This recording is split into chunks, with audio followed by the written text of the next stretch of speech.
Come si chiama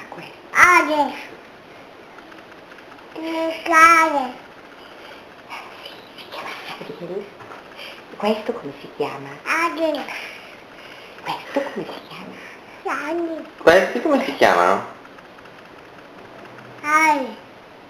Occhiali. Mamma mia. No, sai che me ne hai già rotto? Questi qui no, proprio, amore. No. Questi qui che la nonna li perde. Li rompe qua. Siete riusciti a mettere a posto il Sì, ma l'ha tutto oliato. E va meglio? Sì, adesso girano di più. Ecco.